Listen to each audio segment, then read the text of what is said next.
Então, meus amados, essa mensagem transformando os sonhos. Na semana passada eu falei sobre sonhos e imaginações. Hoje a gente, baseado aqui em Jeremias 29, de 11 a 14. O povo de Israel, ele estava indo para o cativeiro. Deus havia usado Jeremias para profetizar que Nabucodonosor dominaria Jerusalém e levaria o povo para o cativeiro. E aí, Deus está dando as instruções para o povo, dizendo, vocês vão para lá, mas vocês plantem vinhas, edifiquem casas, sonhem, imaginem, construam, prosperem e ganhem espaço, que eu vou abençoar vocês lá. Eu tenho planos para vocês. E aí é o texto que a gente começou a ler no verso 11. Bem sei os planos que estou projetando para vós, diz o Senhor, planos de paz e não de mal.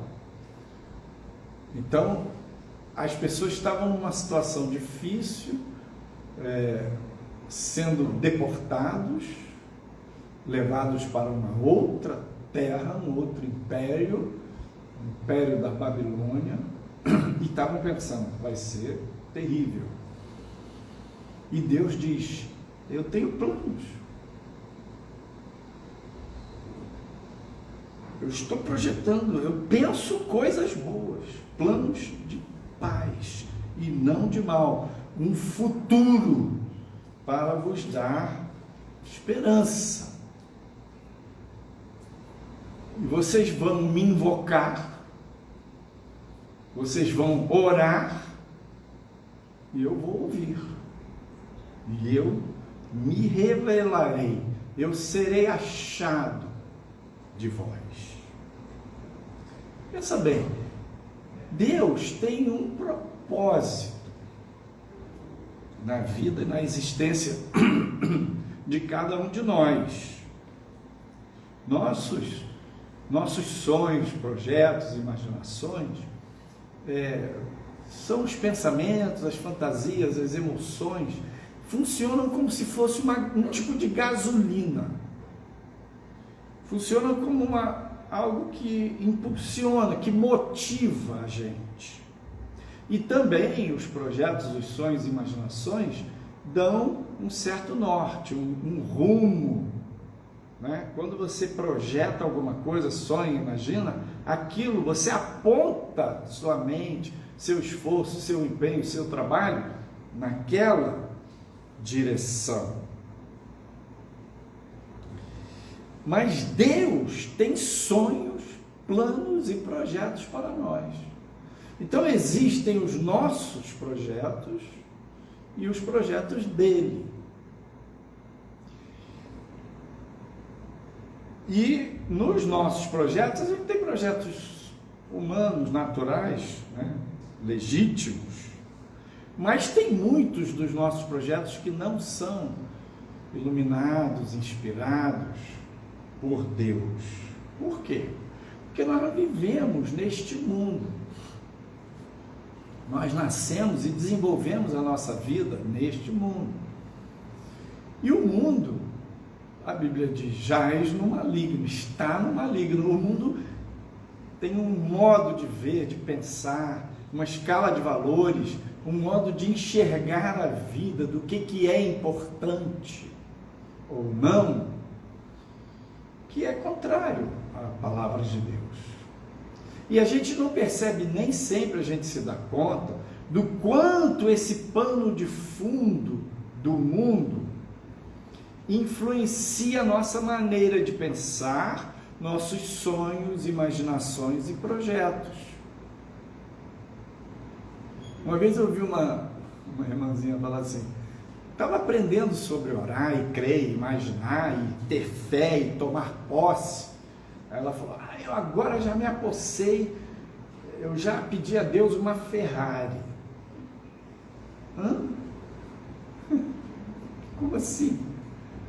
Crendo que ia ganhar uma Ferrari. O que é isso? Né?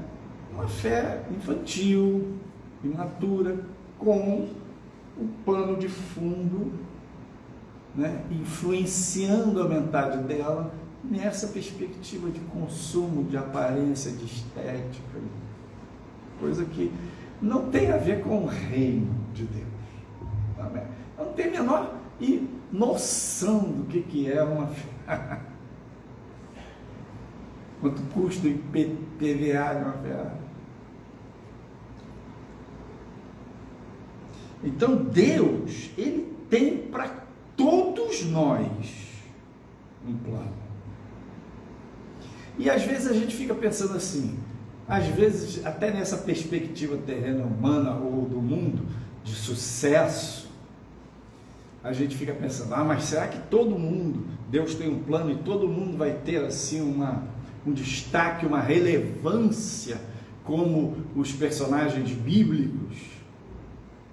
Veja, os planos de Deus, eles estão ligados à eternidade, ao reino de Deus.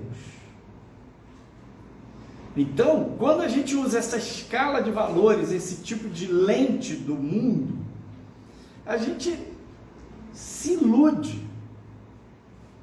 Mas Deus tem, não quer dizer que Ele não tenha um plano para a sua vida. Não quer dizer que, como os planos dele não são, tipo, você vai ficar na mídia e você vai ter sucesso, 1 milhão de seguidores. Os astrônomos, os caras que estudam aí o céu, agora tem o James Webb, um telescópio novo, né? Tem o Hubble, que já estava aí há muito tempo. Os caras que estudam os céus, os astros, eles dizem que aonde dá para sondar com essas máquinas de alta tecnologia, esses telescópios, eles imaginam mais ou menos exista 1 trilhão de galáxias.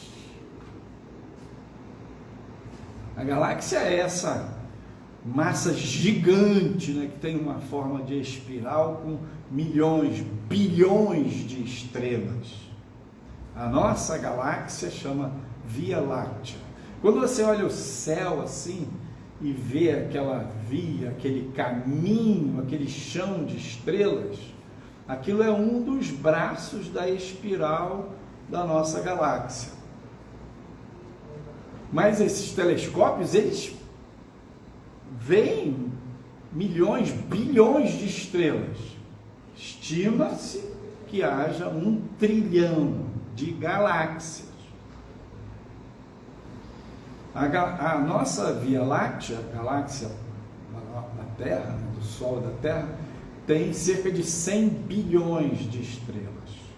Então é uma galáxia pequena, mas tem galáxias grandes, com 400 bilhões de estrelas. Então, a quantidade estimada de estrelas do universo é 400 bi, 300, 200 bi vezes 1 tri. Não dá para imaginar esse número, é 1 mais 21 zeros, assim. Mas por que eu estou falando isso?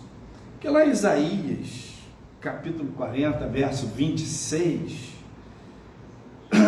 Deus está falando com o povo e Ele diz assim: levantai ao alto os vossos olhos e vede quem criou estas coisas. Foi aquele que faz sair o exército delas segundo o seu número. Ele as chama a todas pelos seus nomes. Por ser ele grande em força e forte em poder, nenhuma faltará. Então o profeta está trazendo essa reflexão, palavra de Deus, Deus falando através do profeta. Quem criou tudo isso? Não foi o acaso. O eterno que criou tudo isso, ele organiza, ele ordena, ele conduz todo esse universo. Não está tudo batendo, desorganizado, está tudo funcionando, dia e noite, as estações, tudo funcionando. E Deus, com esse 1 trilhão de galáxias, com bilhões e quintilhões, sextilhões de estrelas, Deus chama cada estrela pelo seu próprio nome. Você é uma pessoa criada à imagem e semelhança de Deus. O seu valor é eterno. Por você, Jesus morreu. Ele sabe o seu nome. Não só sabe o seu nome, ele conhece a sua vida, conhece a sua história e ele tem um plano para você.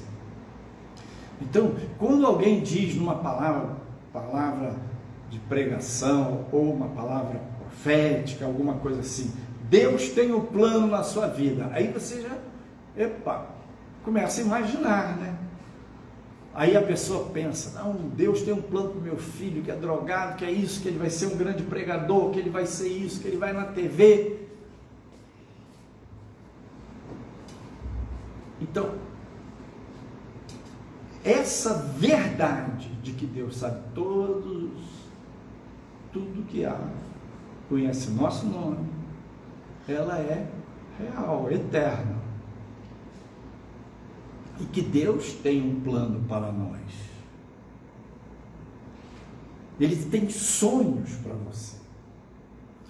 O problema é os meus sonhos humanos e terrenos, muitos legítimos, muitos são influenciados pelo pano de fundo do mundo. Fico imaginando coisas, bênçãos, vitórias, peço, oro, mas esse pano de fundo podre do mundo, falso, valores falsos. Então, Deus tem planos do reino, planos eternos para nós, e Ele é capaz de transformar nossos sonhos, Ele é capaz de mesclar os nossos sonhos com os dele.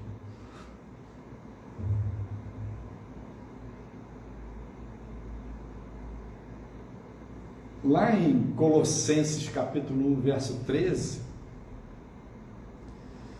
diz que quando a gente aceita Jesus, Deus nos tira da potestade das trevas e nos transporta para o reino do Filho do seu amor. Quando você aceita Jesus como seu único e suficiente Salvador, quando você reconhece que Jesus é o Filho de Deus, que morreu pelos seus pecados e ressuscitou, o Espírito de Deus vem lavar você dos seus pecados, o Espírito Santo de Deus vem morar dentro de você e Deus transporta você do reino das trevas para o reino da luz, para o reino do Filho do seu amor. O problema, e aí não tem nenhum problema, é bênção, né? O problema é que a minha mentalidade, minha maneira de ver o mundo, de sentir, ainda, eu fui criado neste mundo e está sob a influência daquele pano de fundo do mundo. Então, quando eu sonho, quando eu imagino coisas, quando eu penso em vitórias e coisas grandiosas, Deus me ajudando, em geral, é essa escala de valores do mundo que está mandando. Por isso Deus quer transformar nossos sonhos, não para podar, não para castrar, não para frustrar a gente. Deus é bom, é benigno, é abençoador, Ele quer abençoar você. Ele quer entrar com os sonhos dele e mesclar com os seus e fazer a sua vida ser abundante, vitoriosa. Esse é o plano dele para nós. Só que é aquela ideia da física que um corpo não pode ocupar o mesmo, dois corpos não podem ocupar o mesmo espaço ao mesmo tempo. Se eu encher o copo de água e eu puser leite, e o copo está cheinho, vai transbordar. Vai misturar água com leite, mas vai sobrar. Porque eu pego um copo de água cheio e derramo um copo de leite cheio, não vai dar para ter dois. Aquele espaço ali só cabe um volume. Então, imagina que enquanto a minha mente está cheia desses sonhos influenciados pelo tempo, pela terra, pelo mundo, não tem espaço para os projetos, os planos, os propósitos, os sonhos de Deus fluírem em você. Então, um dos desafios é a gente aprender como é que Deus trabalha nossos sonhos para transformá-los.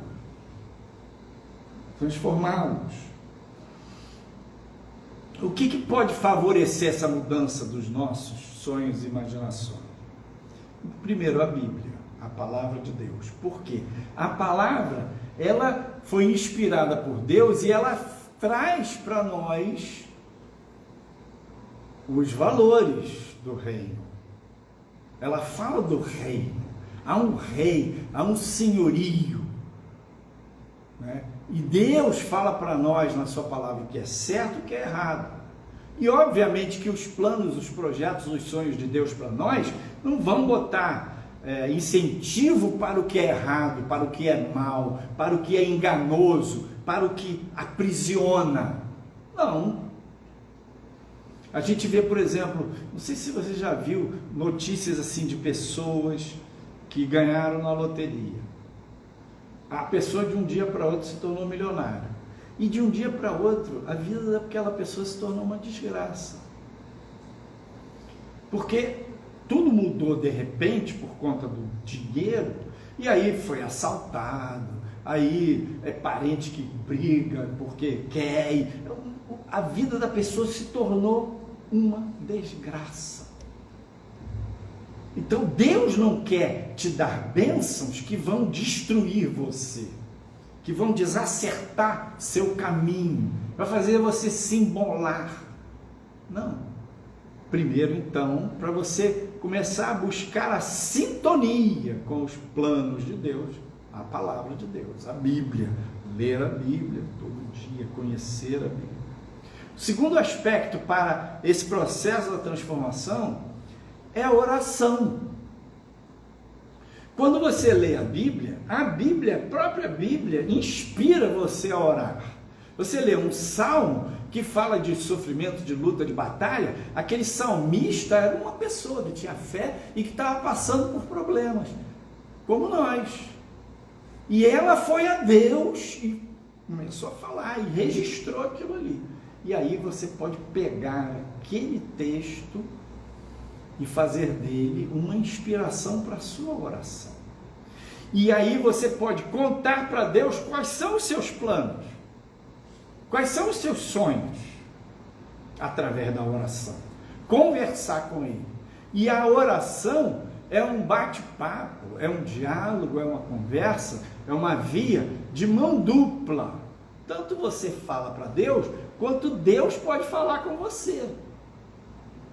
E aí você está orando e fala para Ele dos seus sonhos e Ele diz, vai em frente. E Ele até te ilumina como é que aquilo vai acontecer. Outro momento Ele diz, olha, esse caminho é podre, vai dar ruim aí, sai fora disso, isso é laço. Então, palavra, oração e fé. É ativar a nossa fé em cima da palavra por meio da oração. Eu queria falar rapidinho um tema que eu já até preguei sobre foco, hiperfoco, visão geral. Imagina que nós precisamos ter foco na nossa vida. Precisamos ter propósitos e uma escala de valores, de prioridades. Porque se você não tiver foco, tudo que a gente conquista, faz e realiza na vida precisa de trabalho, de esforço. Mesmo quando a gente está com Deus, mesmo quando a gente está realizando a obra de Deus, a gente sofre desgaste, tem oposição, tem dificuldades. Então a gente tem que ter foco. Andar na vida com foco é andar com direção, andar com rumo. De vez em quando, a gente precisa ter um hiperfoco.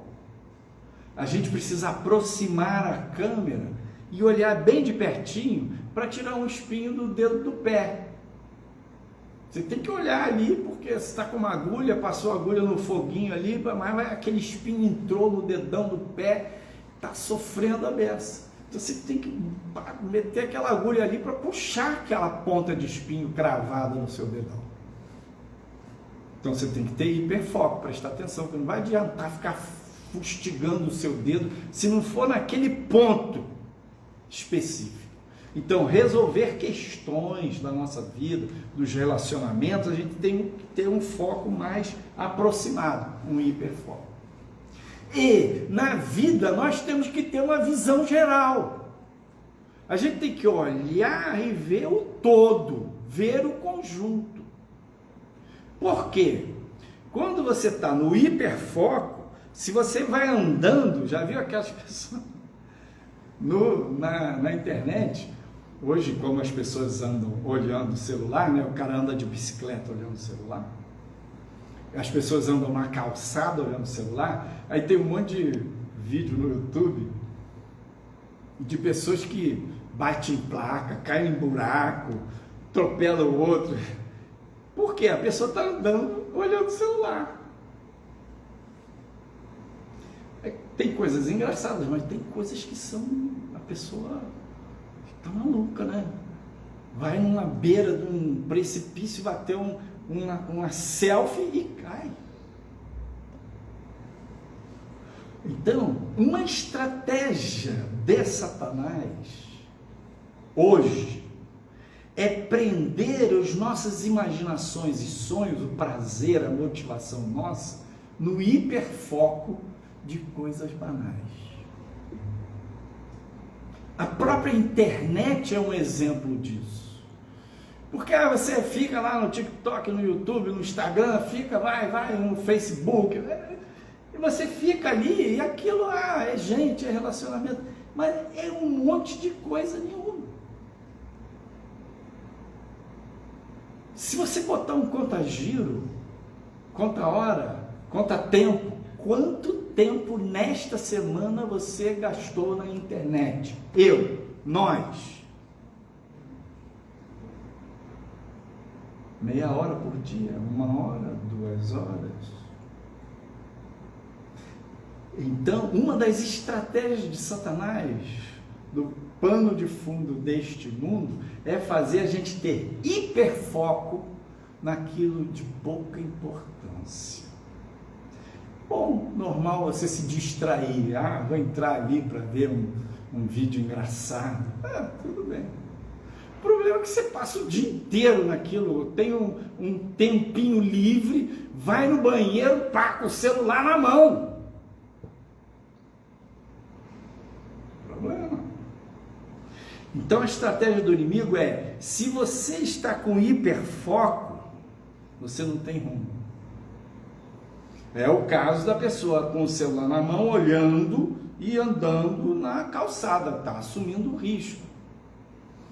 Mais ainda, andando de bicicleta e olhando o celular, aumentando o risco, e não está olhando para frente. Então nós cristãos precisamos ter foco e metas e, de preferência, os planos que Deus sonha para nós. Então eu preciso ter uma visão geral e ter noção, o norte é para lá. Eu estou indo na direção do propósito de Deus para a minha vida. Quando eu tenho hiperfoco, a chance de eu mudar o rumo e ir numa direção errada é maior. Então eu não posso viver no hiperfoco.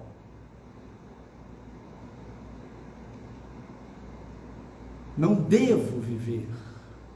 Eu olho e olho para frente, olho a visão ampla, olho a visão geral do plano, do propósito, da intenção de Deus para a minha vida.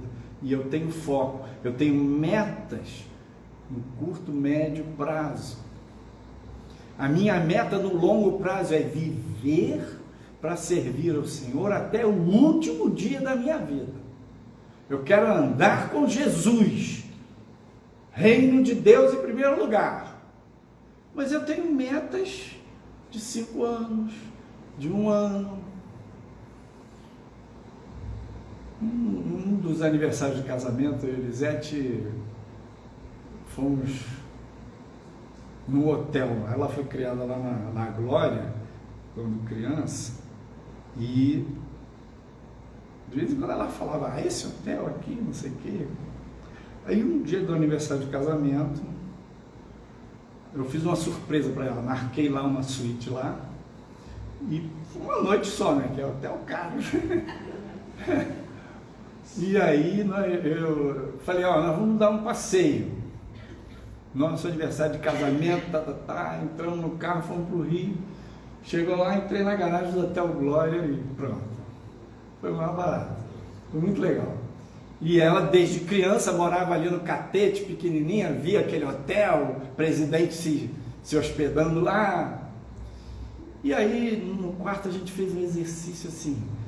Vamos escrever nossos projetos para daqui a 1 ano.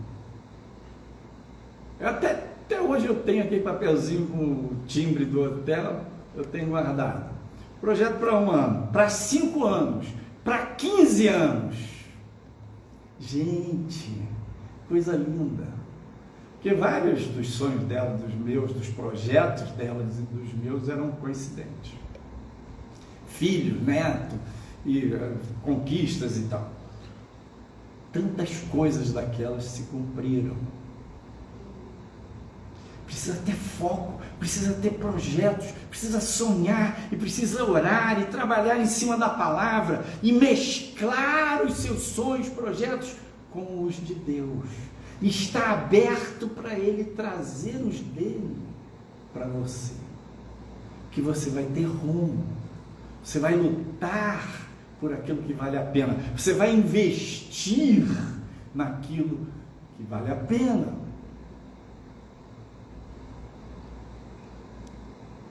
E vigiar para não deixar que o padrão deste mundo, do hiperfoco em coisa pequena, mantenha você prisioneiro, sem um rumo geral.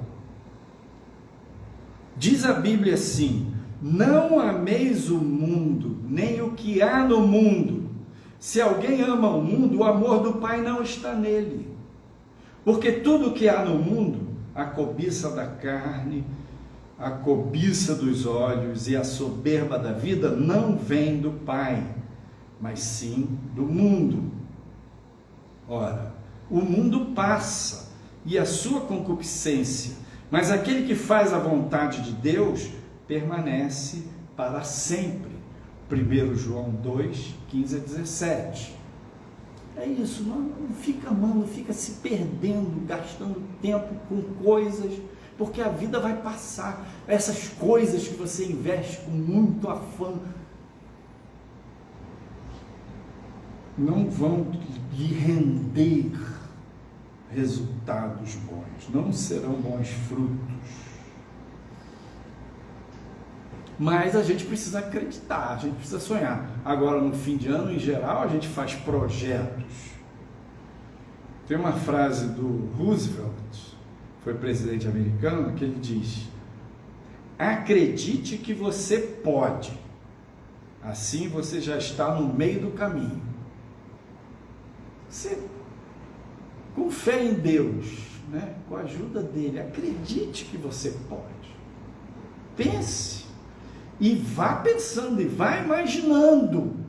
Coloque a sua imaginação para funcionar. Mistura a sua imaginação com a Bíblia. E pega a sua imaginação com a palavra de Deus, com as promessas de Deus, e ora por isso.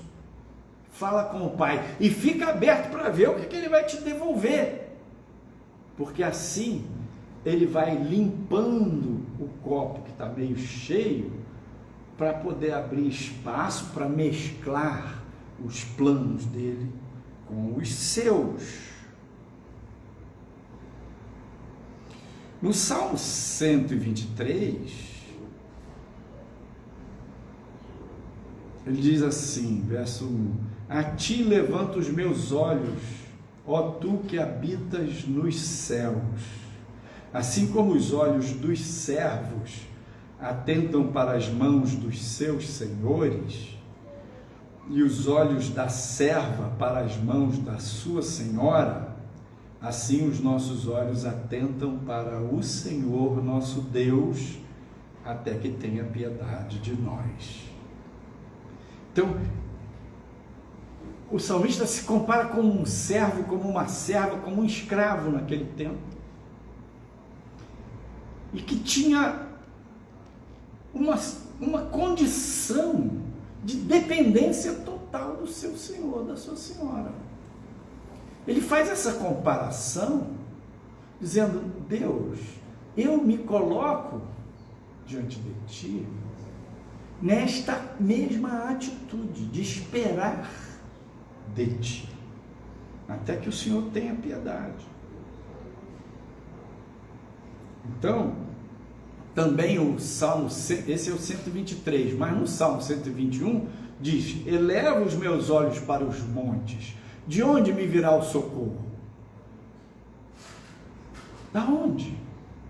Eu fico imaginando Davi, não sei se foi ele que, não tem registro que foi ele que fez esse Salmo 121, mas eu fico imaginando Davi fugindo de Saul, e Saul com aquele exército perseguindo Davi, um exército enorme de Saul, e Davi com poucos homens, e tentando escapar pelos desfiladeiros, pelas montanhas. Aí ele olhou uma montanha longe e pensou: eu vou subir aquela montanha, eu vou fugir. E eu fico pensando, ele olhando, e aí de repente ele viu para além da montanha o céu. O recorte da montanha tem como pano de fundo o céu. E aí ele se lembrou: de onde me virá o socorro? De uma caverna escondida? De uma montanha?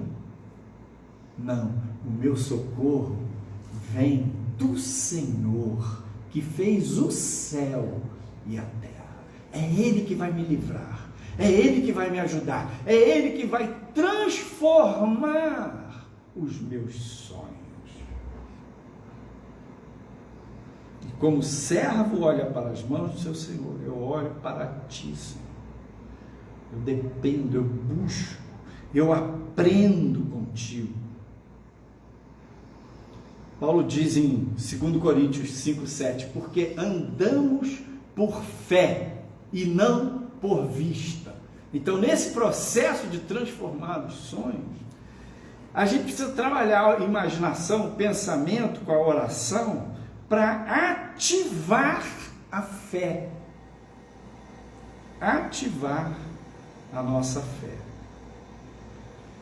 Aí eu pensei num exercício assim: você imaginar coisas,